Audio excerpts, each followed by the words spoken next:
കറിവേപ്പില വരെ വില കൊടുത്തു വാങ്ങി കാർഷിക മേഖലയോട് മുഖം തിരിഞ്ഞു നിൽക്കുന്ന നമ്മുടെ ഇന്നത്തെ സമൂഹം പ്രകാശന്റെ കൃഷിയിടമൊന്ന് കാണണം. വില കൊടുത്തു വാങ്ങിയ 30 സെന്റ് സ്ഥലത്ത് മണ്ണിനെ പൊന്നാക്കി തലയെടുത്തു നിൽക്കുന്ന കാർഷിക വിഭവങ്ങളും ഔഷധച്ചെടികളും. ചേന, ചേമ്പ്, കപ്പ, ഇഞ്ചി, മഞ്ഞൾ, മുളക്, കിഴങ്ങ്, വിവിധ ഇനം വാഴകളും കച്ചോലം, അരൂത തുടങ്ങിയ ഔഷധച്ചെടികളും മധുരനാരങ്ങ വരെ പ്രകാശന്റെ കൃഷിത്തോട്ടത്തിലുണ്ട്. ഞായറാഴ്ച ഉൾപ്പെടെ രാവിലെ 8 മണി മുതൽ 10 മണി വരെ തന്റെ ബേക്കറി ബിസിനസ് നടത്തിവരുന്ന പ്രകാശൻ മാട്ടൂലിലാണ് താമസം. അവിടെ നിന്നും അതിരാവിലെ എഴുന്നേറ്റ് തന്റെ കൃഷിത്തോട്ടത്തിലെത്തി കൃഷി പരിപാലിക്കുന്നു. മണ്ണിര കമ്പോസ്റ്റ്, ചാണകം തുടങ്ങി ജൈവവളങ്ങളാണ് ഉപയോഗിച്ചിരിക്കുന്നത്. ശരീരം വിയർക്കുന്നതിനുള്ള ഒരു എക്സസൈസ് കൂടിയാണ് പ്രകാശന് കൃഷി. തൊഴിലില്ലായ്മയ്ക്കെതിരെയും പെൻഷൻ പ്രായം ഉയർത്തുന്നതിനെതിരെയും പ്രതിഷേധമുയർത്തുന്ന യുവാക്കൾ പ്രകാശന്റെ വാക്കുകൾ ശ്രവിക്കുക. ഞാനൊരു ബിസിനസ്സുകാരനാണ്. ആ ചെറിയ ഒരു സമയത്താണ് ഞാൻ ഇതൊക്കെ ഇങ്ങനെയൊക്കെ ചെയ്യുന്നത്.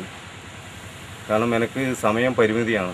കാരണം രാവിലെ കടയിൽ കയറി കഴിഞ്ഞാൽ രാത്രി 10 മണി വരെ കടയും ആയി അതിൽ അപ്പോൾ രാവിലെ എണീച്ച് വന്ന് ഇതിലൊക്കെ വെള്ളം ഒഴിച്ച് അപ്പോൾ അങ്ങനെയൊക്കെ ചെയ്തതാണ് ഞാൻ ഇതൊക്കെ ഇതാക്കിയത്.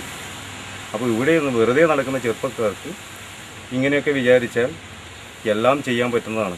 കറിയിലേക്ക് തിരിച്ചു വന്നാൽ നമ്മുടെ സമൂഹത്തിനും നാടിനും വിഷമുക്തമായ പച്ചക്കറികൾ കഴിക്കാൻ വേണ്ടിയിട്ട് ഒരു പരിധിവരെ സഹായിക്കാം.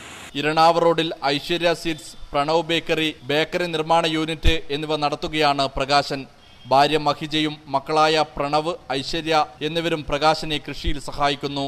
എന്തായാലും അധ്വാനിച്ചാൽ നമ്മുടെ മണ്ണിൽ പൊന്നുവിളയിക്കാമെന്ന് പ്രകാശൻ തന്റെ ജീവിതത്തിലൂടെ കാട്ടിത്തരുന്നു.